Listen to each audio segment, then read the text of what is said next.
The Ultimate Journey. Episode 39. Welcome to The Ultimate Journey, Awakening to Spirit podcast. I'm your host, Frank DeGenova. Today's episode is on narcissists and empaths. Are you an empath? Or do you know any narcissists? I will have a special guest joining me today to talk about this very charged and very sensitive topic. So without any further ado, please welcome my next guest, Kathryn Malek. Did I say that right? You said it right. That's awesome. Perfectly right. Great. So welcome to the Ultimate Journey Awakening to Spirit podcast. I'm really excited to have you on, and I'm glad you reached out to me, and this is amazing. So we'll begin by you telling me who you are, what you do, and then we'll get on with it. Thank you. Thanks, Frank. I'm Kathryn Malek. I'm a soul coach, and I'm an international best-selling author, Sekam Reiki master teacher, spiritual teacher, as well as a teacher. And I guide empaths on their journey from feeling pretty powerless, confused, drained, to feeling really living in their power. That's awesome. Thank you. You know, I have to make a confession here that I didn't know until about 2 years ago with the difference between, or even, you heard narcissists, you heard empaths I knew, but not, I mean, it's weird. It's like all these new terms because I was into the whole spiritual thing and I never knew all this stuff. And now it's learning the difference between the sociopath, narcissist, and the psychopath, right? But anyway, I jumped ahead. I just wanted to throw that in there and just wanted to kind of warm up the listener too. And it's interesting. I had a Kathryn on my podcast a few podcasts ago, and I was joking with her because the way she spelled her name, there's like 30 different ways to spell Kathryn. And you're the closest to hers. Hers had an E on it. Okay. So yeah, there's a big discrepancy amongst that. People with the name Kathryn, whenever I meet another Kathryn, they will say to me, "Do you spell it the right way?" What is and the right way? I just have to laugh. Well, whatever way they spell it is the right way, I guess. But there is something about it. I know that when I see my name, let's say on a list, and it's spelled completely wrong, it's almost like I want to look past it, like it's not me.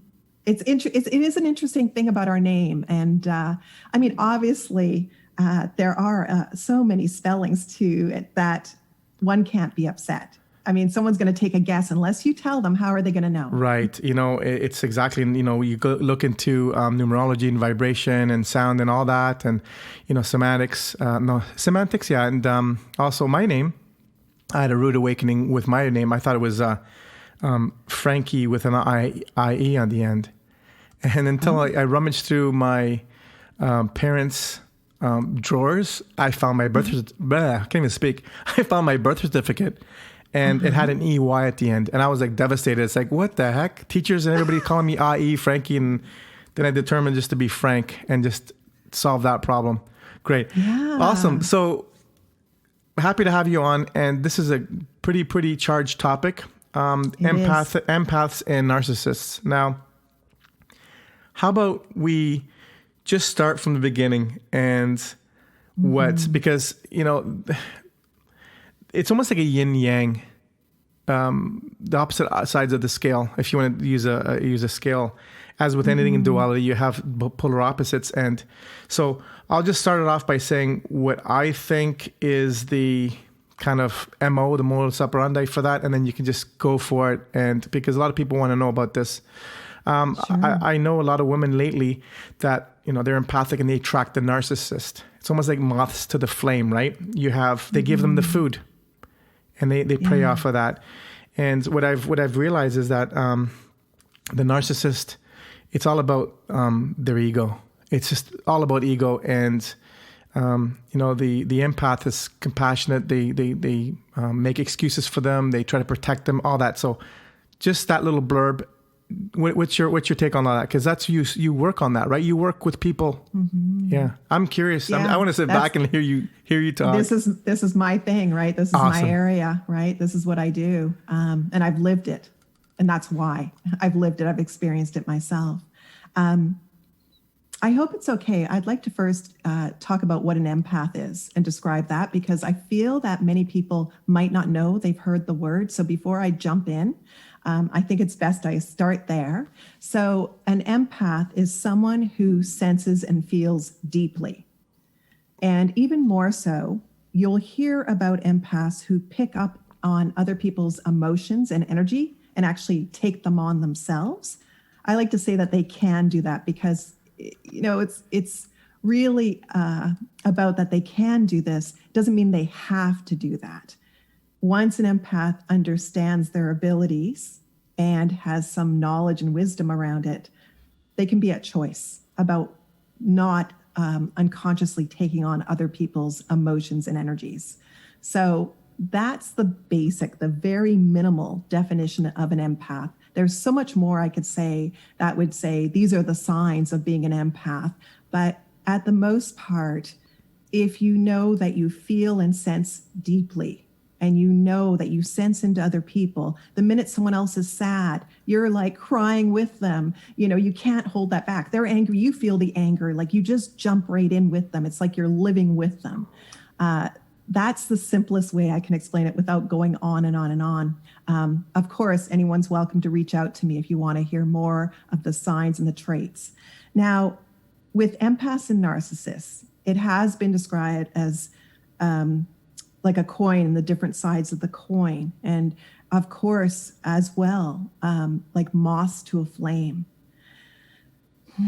The thing is, so I like to word it this way, that again, empaths do have a choice. I like to say there's a buffet, right? We're at this buffet and you can pick, do you want to have that carrot cake? No, you want to have the chocolate ice cream instead. So when we're faced with a narcissist, there's reasons why we get tangled with them. Many reasons on their side and on our side, but know at the end of the day that we are at choice here. So as much as it is, yes, it is moss to a flame, but when we have knowledge and wisdom, as well as working on our own healing, there's less likely to have that moth to flame. Yes. It's more like us putting that flame right out. Yeah, or tempering it, or just kind of, yeah. I like that you said that, because it was choice. And a lot of empaths don't feel they have a choice. And it's, to do with self-worth issues and all that. I mean, trauma, that's a whole nother topic on itself.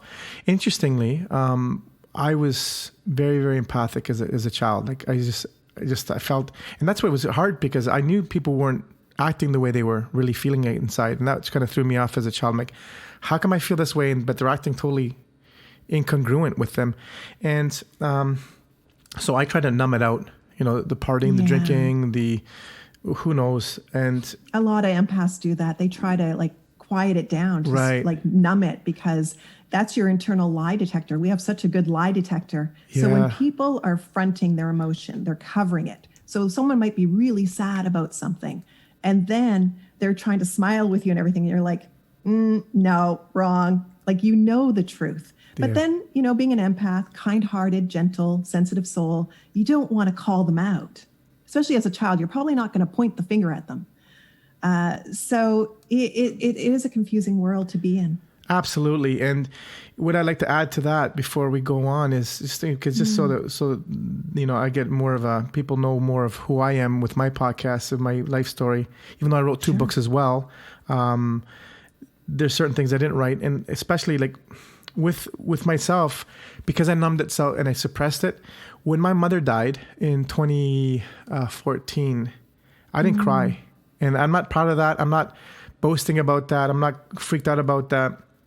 But before that, I was just felt everybody, but I just didn't. And I was like, because my spiritual training, or whatever you want to do, my essence of it, it was a beautiful experience. I actually helped her cross over. But 6 months later, for 10 minutes, I broke down. I mean, I was doing the eulogy. I was comforting people that my mother died, and I wasn't in a weird denial. But ever since then, Kathryn, I used to feel welled up when I saw movies or commercials or little things. I used to, it's almost gone now, but it's not gone. It's almost like I'm looking at it from a spiral staircase that I'm looking down at. I can see it, can sense it, but I don't get stuck in it, or I don't get charged by it and pulled down. It's more objective now. Now, I don't know if that's healthy. Sorry?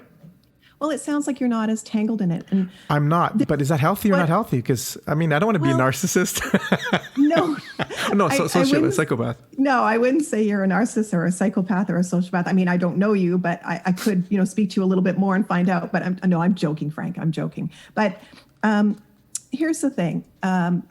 When an empath, starts working on their own healing, because here's the thing. Empaths are very outwards focused. Even as children, we are the children that share that if someone's crying at school, we're going to go and comfort them. We're worried about them. We can't sleep at night because something is wrong with someone. That's us as children. So already it's there. And then maybe there's some trauma in life and it deepens it even more.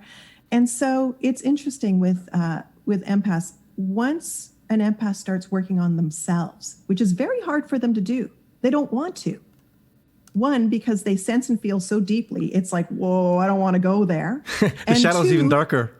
Oh, yeah, they don't want to go in that deep pool, right? Oh, no. So instead, we busy ourselves and we stay with helping everyone else. Let me fix you. Let me fix you. I can fix you because then I can avoid myself. And most empaths don't realize that. They just stay on the part that, like, I have a good heart.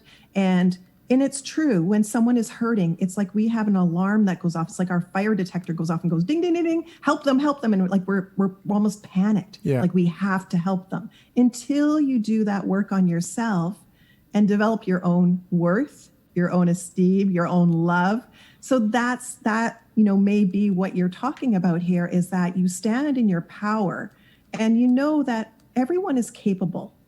And we're not here to be a doormat or to run around saving people. That's not the job. We're actually getting in the way when we do that. They have their own healing path. So our helping is not necessarily helping. Sometimes we're rescuing them, we're trying to save them, and we're just really getting in the way. And it's not to mean to any empath like, oh, you've done a horrible thing. I've done it. Every empath I know has done it. It was for the greater good. I was trying to help people. I would do things for people, like pretty much wrap it up in a box, put a bow on it and give it to them and say, look, I handled that for you. And then along the way, I had a spiritual teacher that said to me, stop it. You're not helping. You're getting in the way. Yeah, you're meddling. You can't. And it was coming through dreams. I had a dream about a train coming and jumping in front of people so the train would hit me instead. Wow. And I had coworkers of mine in the dream, and they're like, stop it. You can't protect them. Let them live their own lives. And it took me a few months later to still kind of go, oh, okay, yes. It's a tough one. I mean, as you were saying that, I had a vision of me being a fireman, and the alarm went off, and I'm just going upstairs and just going down the pole and getting my hat and my clothes on and getting in the truck to save. And it's absolutely true what you said. And also, I was on the hunt for broken, damaged women because I had to fix them. And the spotlight's not on me anymore. Put the spotlight on them, and when I can fix them, then I'm worthy. Yeah. I'm worthy of it. And it's interesting what woke me up to that. It was in 2011. I met a partner who I thought was the one. Uh-huh. It was like everything there, and then 3 months later, all the wheels fell off. But anyway, she told me something that really woke me up. And and allowed me to go inward and figure out, hey, is like, oh, I guess I'm just another woman with broken wings that you can't fix. That hit me, and it's like, she's absolutely right, And so it's incredible. And now I don't want to save anybody. I'll lead someone to where they have to go themselves, but I won't put that Band-Aid on.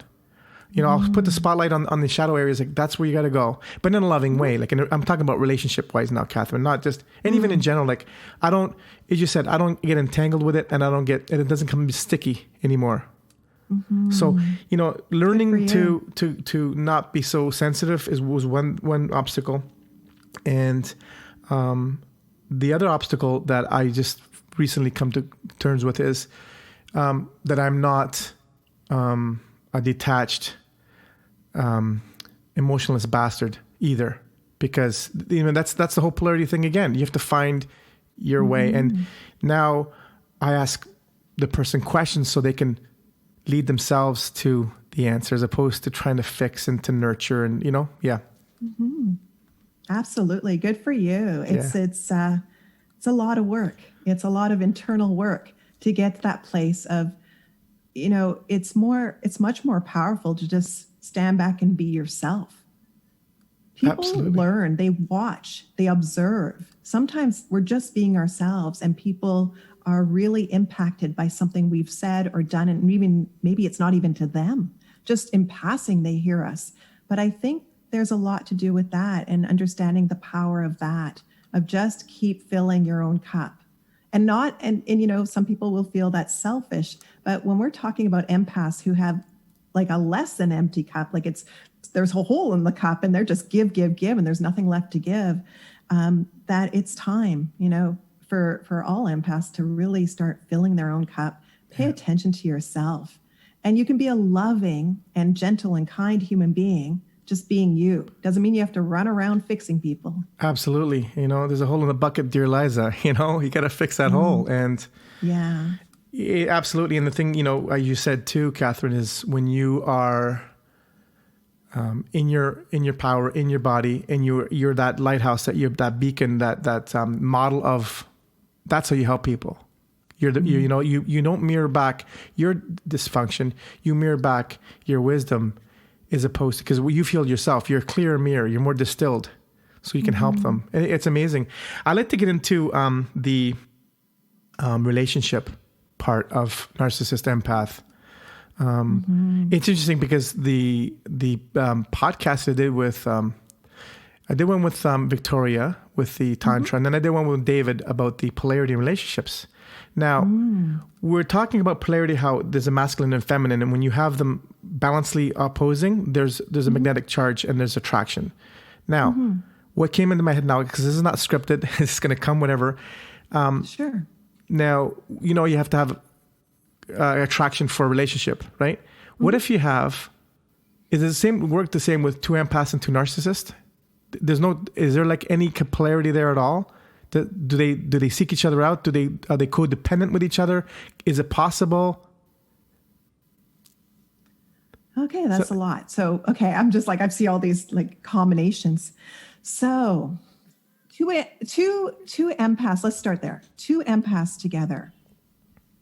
Are these two empaths who have done that soul healing work on themselves, or are they still flailing? So two empaths who are flailing, who are just, trying to rescue and save everyone. They're going to try to rescue and save each other. It's codependent. Often empaths are codependent. So it's going to be that messy, it won't start off that way. The first, couple of weeks, it starts off where, everyone's trying to be on their best behavior. And ultimately, though, what's going to be the problem is, even though they're doing for each other and trying to rescue and save each other, underneath all that, each one wants love. But yet it's not going to happen because they're not even loving themselves, because they're so busy trying to push the energy out to everyone else. So, as much as they can understand each other, depending how much they understand being an empath, so there is that side that they understand each other, but will this relationship last, for a good length if they haven't done the work on themselves? Probably not. There's going to be a kaboom at some point. If you have, now on the other hand, let's say there's two empaths who have done that soul work, who have been through the relationships, been through, maybe they've even been through narcissists. So they've had that lesson, So they've done a lot of that deep soul work, dark night of the soul, everything, they've done that. And they're still learning, but they understand that here I am and here you are. You live your life, I live mine, and we support and cheer, but I'm not getting in there and swimming the race for you. So I believe that could be blissful in the sense of understanding the person, because also empaths sometimes, interesting thing, sharing a bed with someone when their energy and their thinking and their thoughts are going. I understand this very well, that sometimes it's like, see ya, I'm going on the couch. Like, I can't take and I don't say it to the person because they're not an empath, but I'm like, I can't take your energy right now. Like, I need out of here. I need out right now. And it's not a blame or a shame. It's just what is. But with two empaths, I imagine if one could say to the other, like, whoa, energy, I need to go. I have to go for a walk. I have to go to the lake. I have to do something. It's energy, something, that an empath might understand that like, I need to go into nature right now. I need to go to the lake. I need to go meditate. Or, they might understand that a little bit better and not take it so personally as in something's wrong with you, because it's not about the other person. It's about the one who's sensing that is going, whoops, something's going on here. So in that aspect, two powerful empaths, I think, could do really well together. I think that would be a beautiful relationship. But I mean, this is me just saying. Yeah, that's what this podcast is all just saying. Now, yeah. I guess, I mean, that's probably the next perspective is a two narcissist. I mean, how does that work? Two narcissists. That's interesting. Because I've sort of witnessed that a little bit. And I won't point names or fingers, but I've lived around that a little bit. And that doesn't go well. No. because as we know, a narcissist needs their supply. They need the person who's sort of like bowing down, going, what can I do for you? And who's roped right in, right? But if you have two of them, because ultimately there's a bottomless pit in them. They don't have emotions. They don't reflect on things. They don't have a conscience. But deep down, I think for me, I believe underneath it all is what makes them so angry, especially around empaths, is that empaths feel and they have love and empaths care about things. And I think it gets them so angry that they could never be like that they just want to decimate and destroy. Yeah. And or try to plug in and then decimate and destroy because they can't plug in. Yeah, they try to plug into it first. Right. Yes, absolutely. Right. On the patterning. And then they go for the destroy. Right. It's interesting. I had a friend recently writing a book, and she messaged me and said, I'm writing about a couple and it's a narcissist. What do you think would happen? I'm like, well, many things, but I'll give you one, but you don't have to use it. But I'm like, decimate and destroy. She's like, really? And I'm like, yeah, it's a possibility, but you're the author. You decide what happens. Right. Yeah. But that's one. But so two narcissists, it won't last long. It'll be a lot of fireworks. And eventually that doesn't really work. Eventually they're going to go and seek those big hearted ones that they need for supply. The juicy ones. Yeah. Just the the juicy. That's a good way of putting it. Vampire, succubus, Yeah. It's interesting because what was I just had a loss of thought, but it's with narcissists, which is interesting is that, I hear that they say to the woman or the man, it could be the opposite way, obviously, too. We can't just say that is... it's men and women both are narcissists, right, yes. Is, you'll never get anybody like you're terrible, you're stupid, like basically they're the lowest of the low. My question would be that, and when I talk to empaths that are feeling it, it's like, then if you are so disgustingly disgusting, why would he want to be with you? And what does that say about him? But I mean, that's you're just in the swamp, the fogginess, the density of the pain, the exchange, the whatever, is that they don't see it. And it's just like the polarity. We're just going to get quickly back to the polarity. Two empaths and two narcissists won't work. Just like two masculine male and females and two feminine male and females end up the attraction wanes. So there's no magnetic pull there. So let me ask you, Kathryn, I've heard that psychopaths are born and narcissists are made. So when you say they don't have the emotions, they don't have this and that, does it come from, I'm being facetious here. I mean, traumas and just life experiences that made them a narcissist? Or do we have a bit in ourselves always? Like, do we have all elements in our psyche, in our psyche? We all have different levels of narcissist in us, of course, as human beings, our ego, right? We all have it, but I look at it as scale. And, for most of it, it's much lower. And when you get to your narcissist, like someone maybe who has narcissistic personality disorder, it gets up pretty high. And then you have a narcissistic sociopath, and then you have a narcissistic psychopath. So what you're saying and leading into there with the psychopath and sociopath, like there's that blend with the narcissist. And from my understanding, is that a narcissist sociopath is made, like that happens in life, but the narcissist psychopath is born. Yeah. They're born that way. So in that same vein of thought, I believe that for some of the narcissists that are in the psychopath realm, they're born that way. For a lot of narcissists, the way that people and many therapists and psychiatrists have described it is that a narcissist will hit some trauma, something that's happened in their life, and they say that, just like an empath hits trauma, except the empath goes more into lack of self-worth, lack of self-love, people pleasing, but they still have this big heart and they're looking for love. And then it's explained that the narcissist goes down that other path. But I almost see for me, because when you say that split happens there, almost to me, it's like, are they somewhat born into that? Like, did they sign up for it before they came down to earth? Because there's that black hole of that, like it's such a deep place. So, nature for versus me, nurture, karmic, the DNA lineage, all that stuff. I mean, you could go lifetimes, and that's, I guess, you could unpack it so many different ways and just subcategorize it. So, thank you for that. I mean, that's amazing. I just want to ask you, what would you give advice to, and without giving away anything that you would do and we're going to give you your details when we end this podcast so they can meet you. Sure. What advice would you give an empath, either male or female?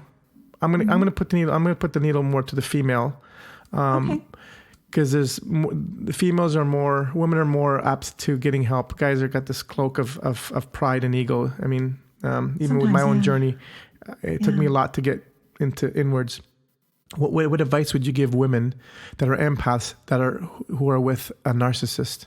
What would you kind of just the ABCs without giving away any of your therapy that they would invest in? What would you suggest for them to do?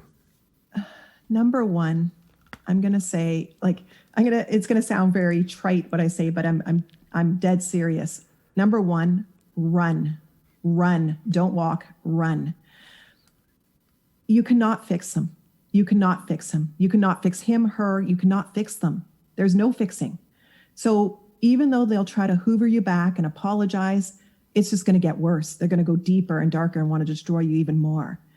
Understand that you are connecting to them through trauma bonding. And so you've been weakened, your energy's been drained. You need to get a way to recover. And then you need to ask for help. In my own case, I went to the police, I went to court, and I reached out to some friends, only some, who knew what a narcissist was. If they were going to be more damaging to me, I kind of pushed them away for a while so that I could heal my heart.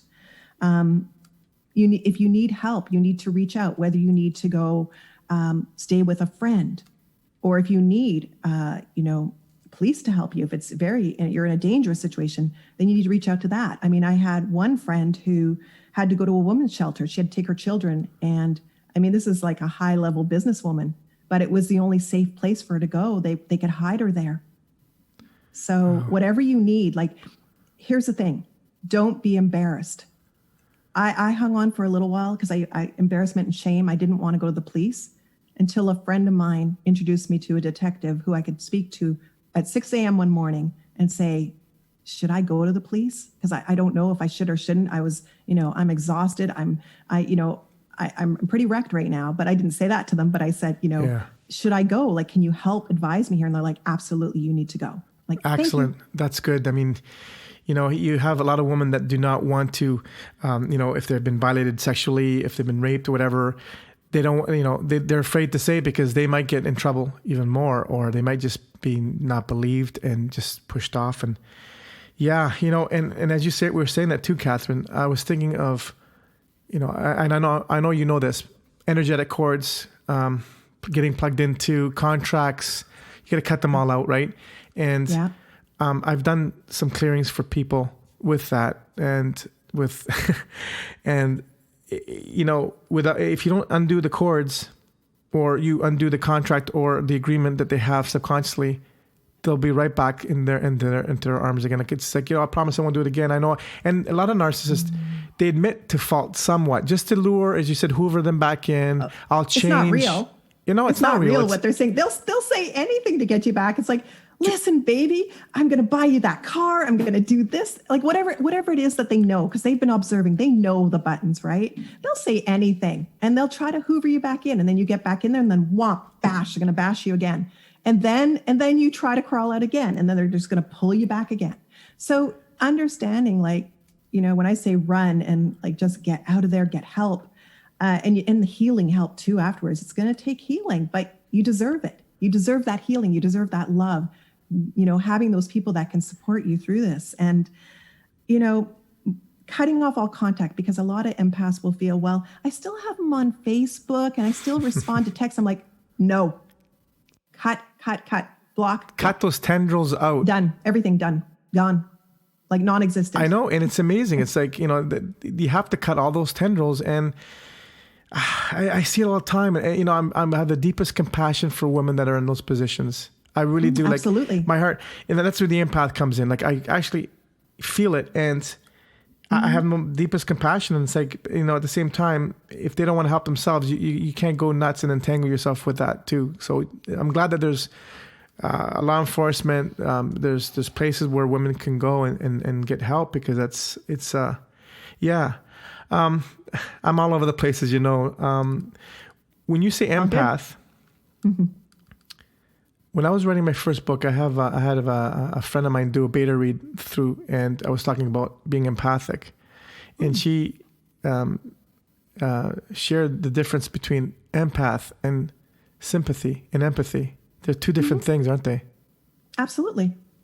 Yeah. Absolutely. Like sympathy, you can have sympathy for someone, and it's like, I'm sorry that happened to you, or well, actually, even sympathy is just like more like surface. It's like, okay, I have some sympathy for you, but empathy is like, I know how you feel. Right. And I understand this, and I'm sorry that you're going through this. It's a much deeper level. So is sympathy closer to the narcissistic scale, because you think that you don't have the depth? A lot of people that have sympathy feel that they're empathic, and they're not. No, I mean, there's a lot of confusion in the world around what an empath is and around what a narcissist is. I mean, I have people that are, just acquaintances show up in my life who say, my ex-wife is a narcissist. And I'm like, in my mind right away, I'm like, no, because I don't say it out loud, but I'm like, I already know that you don't know. So let me just ask you what a narcissist is. And then I'll describe the traits, and then they go, oh, and I'm like, yeah, your ex-wife's not a narcissist. She's not a nice person. She can be very bitchy perhaps, but she's not a narcissist. Like these are the traits. These are the telltale signs, right? So same with empaths. Sometimes people can maybe be unsure about that, and the difference of like, that deeper understanding and really feeling what someone is going through. It's a much deeper depth of experience. Like we really, really get people, because that's why people will often find an empath, not knowing that the person's empath, but tell them their life story and say, wow, I've never told that to anyone before. And I just felt so safe.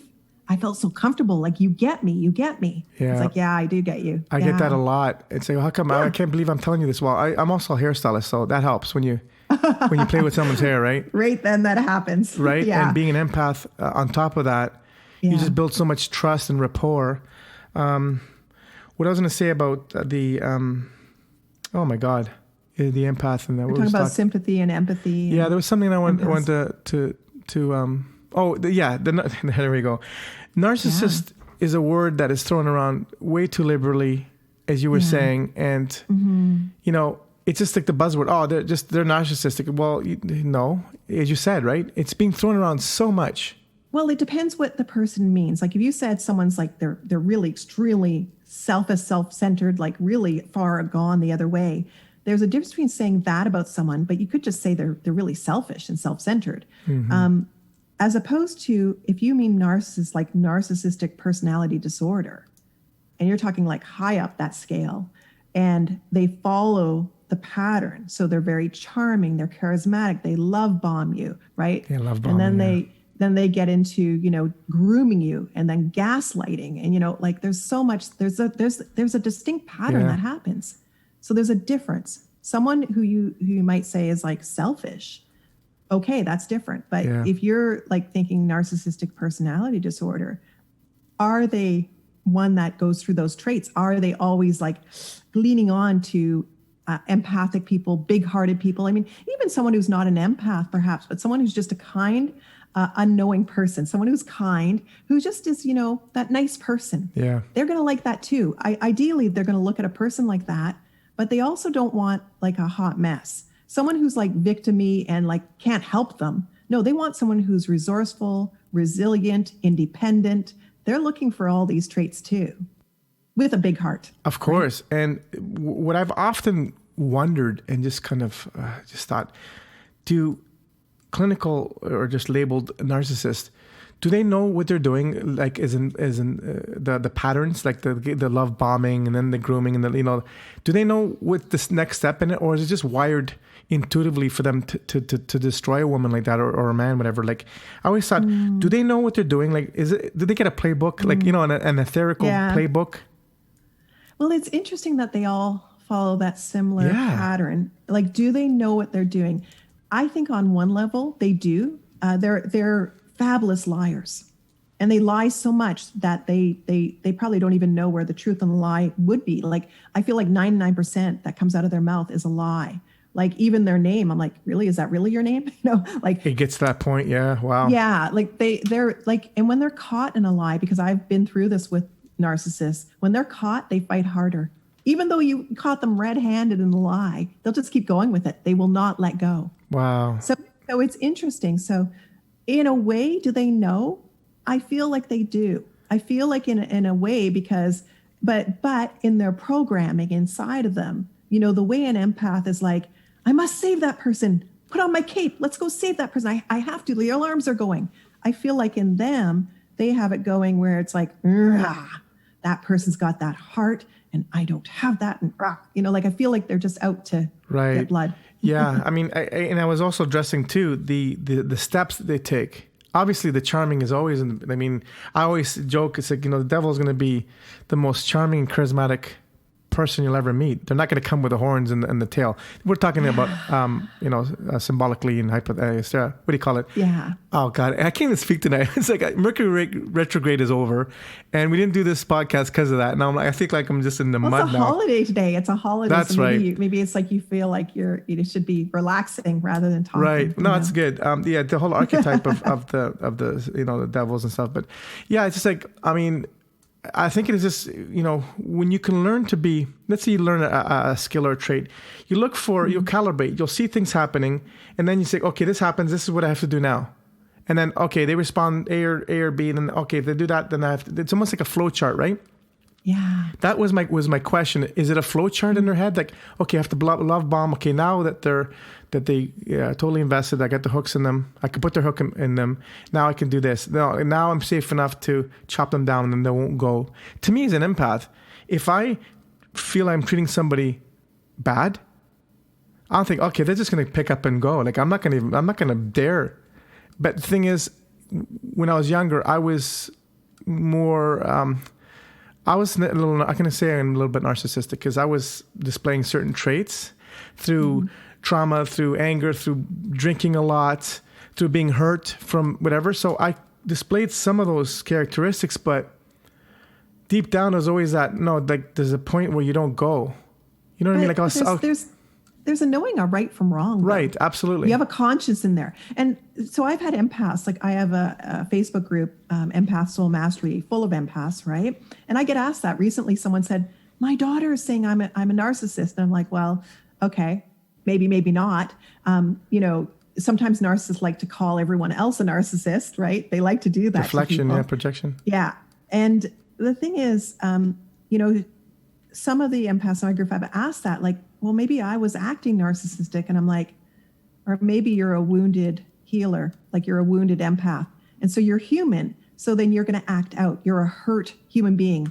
And when you're hurt, right. You act it out. I mean, unless you're conscious enough and you have people around you to help you and you're diving in to heal that. But I mean, we're human beings first. So that hurt we're going to act out on it. And it may, you get a teenager or a young adult or even anyone, I guess, they could go towards alcohol because they want to numb this down, right? They could get kind of reckless because there's anger, right? A lot of anger. I had so much anger as a teenager myself too, that, I had all acne down to my face. Like I was just like boiling over, like, because babies say pimples signify anger, and beating up the liver, because liver holds on to the anger at vibration too, liver. And the alcohol. So I get it. And I was a wounded healer. There were certain parts where I would just thought I was like totally not empathic at all, and just totally in the narcissistic spectrum slide. Like, just but. I mean, I believe that we are we're humans and beings. We're human beings. Sometimes we think we're one or the other, but we're both. We're humans and we're beings. And I'd like to think that we go through a whole mosaic of experiences to further understand ourselves. But as you said, that you're not stuck on that scale to one side or labeled, a little fluctuating until you get it. Yeah. I mean, being an empath, like I also explained to my group, even though one of our tag names is like we're earth angels, right? But doesn't mean we're like without fault, and we're like, that we don't make mistakes or do or say the wrong thing sometimes. Like we're here living in this world, exploring and figuring it out too. Yeah. And that's why, you have to kind of put yourself in the other person's shoes too, because I mean, we're all learning. And how hard is it I say this to people, you expect people to change around you, but how hard is it to change just a little habit within yourself? But we expect other people to morph and shift like that on a dime. It's like, wait a second. No, we're not perfect. And, Yeah, change takes time. It takes work. Yeah. And it also takes commitment, and it has to be someone that wants to do it. That you want to do it, and you have to get to that point. Like you said, being an empath, the shadow becomes more of a shadow than someone who's not so empathic. So it's harder to go inside.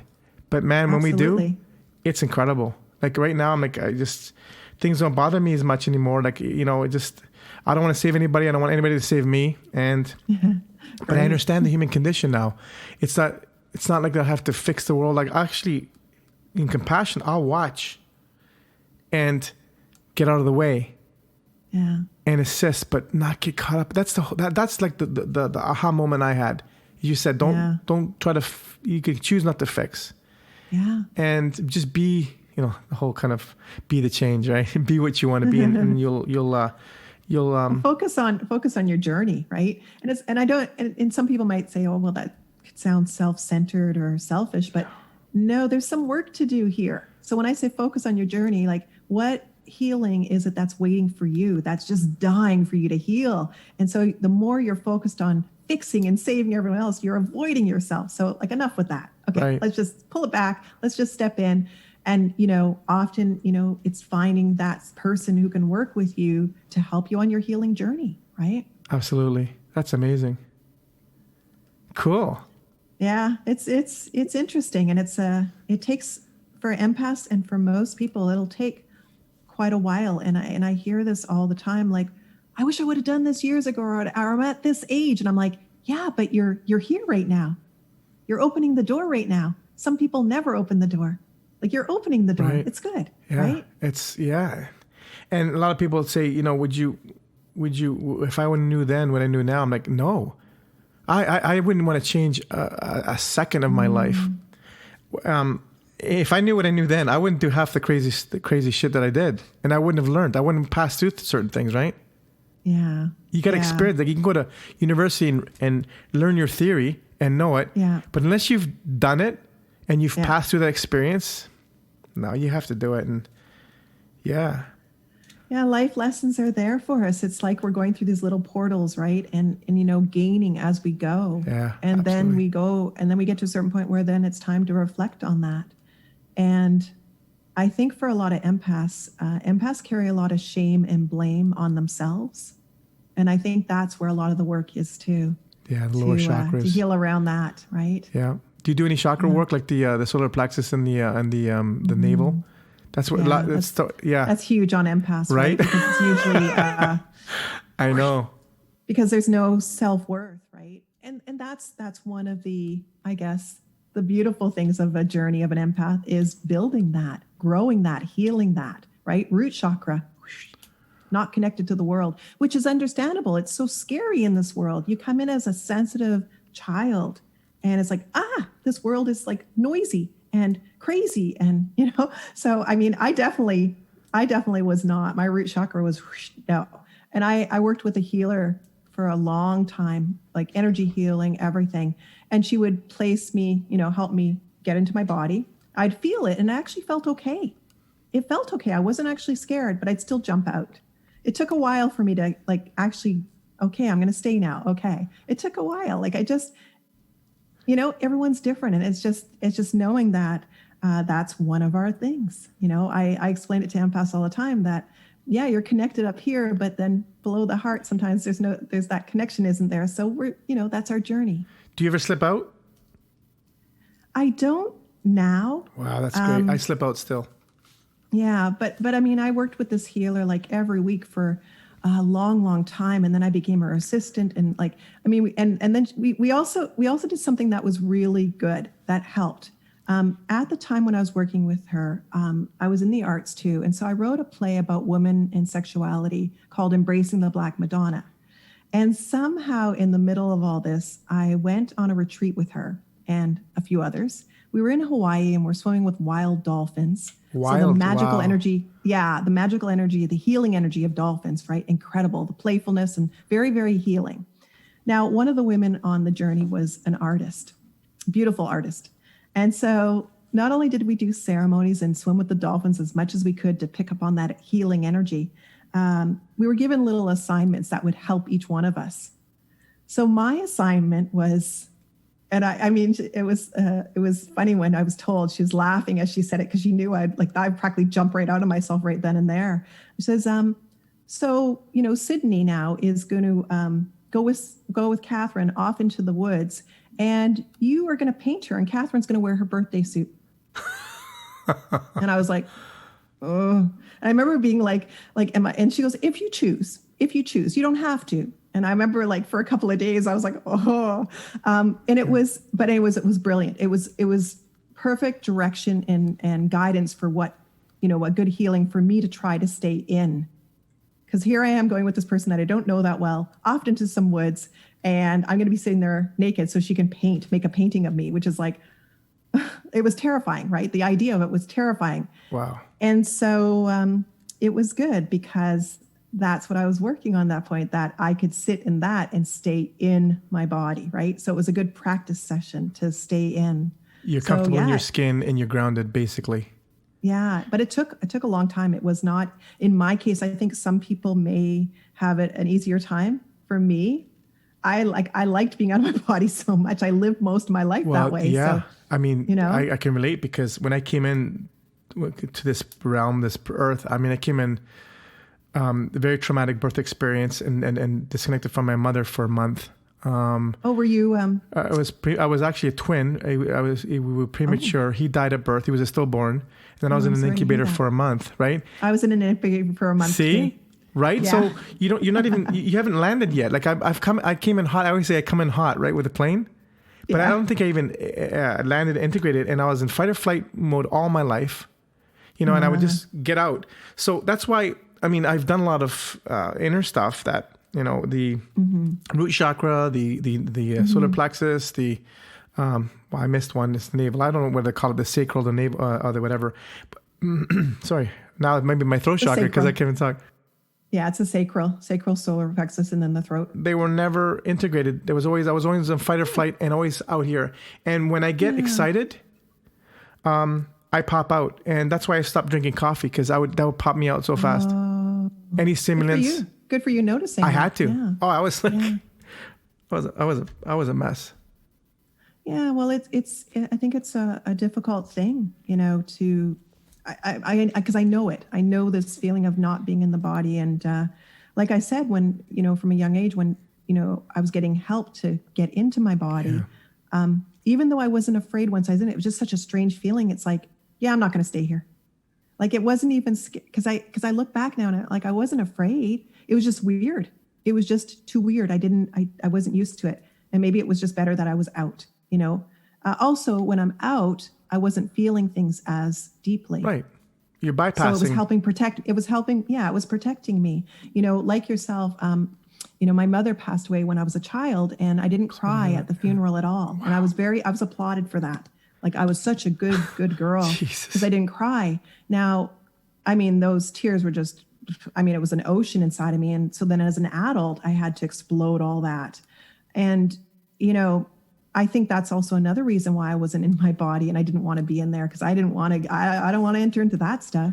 Like if I can stay out, then I won't have to cry. Right? How interesting is that? We both lost our mothers. We're both empaths, and we both didn't cry. We should be like feeling everything, but it's amazing how we just kind of, how did we just... That's like as a child, I cried a lot as a child until she passed. But once she passed, I kind of tampered that down. Yeah. And then as an adult, I had to open that back up. Yes, you have to do it, but in a healthy way. And not, exactly. That's wild. Well, for me, I was in the arts, so I needed to. It was part of what I did. So, but once I did, I realized that it was fine. I was channeling it for, different reasons. So. Yeah, great. It was good. This podcast was good too. We're hitting about 50 minutes, so we're gonna close it down. And I'm just thank you for reaching out, Kathryn. This is incredible. Oh, you're welcome. And it's a topic I think that has to be explored deeper. And so for the listener, you can contact Kathryn and what she does, and you can have the mic now, and you can say where you are, or how to contact you, email, all that stuff. So go ahead. Yeah. Sure. Yeah. So thanks, Frank. And you can contact me through my website. So www.kathrynmalek.com. So as long as you know how to spell it, Kathrynmalek, you can contact me through there because there actually is a place that will, on the last page to contact me and send an email through to me. As well, I do have a Facebook group for empaths, and it's called Empath Soul Mastery. So if you type that in on Facebook, or if you were to find me on Facebook, Kathryn Malek, then of course you'll have a link right there. But either way, either going in through the group, you can join our group if you're an empath or you feel that you might be an empath or an HSP. Feel free to join us, or track me down right on Facebook. And I can lead you to the group. Awesome. Thank you for that. And thank you for joining me on the Ultimate Journey, Awaken the Spirit podcast. And we'll see you again next time. Thank you for listening to the Ultimate Journey, Awakening to Spirit podcast. Join me again next time for more spiritual talk. You can reach me at info@theultimatejourneyawakeningtospirit.com. And you can also visit my website, theultimatejourneyawakeningtospirit.com. Until next time, walk in love and in gratitude.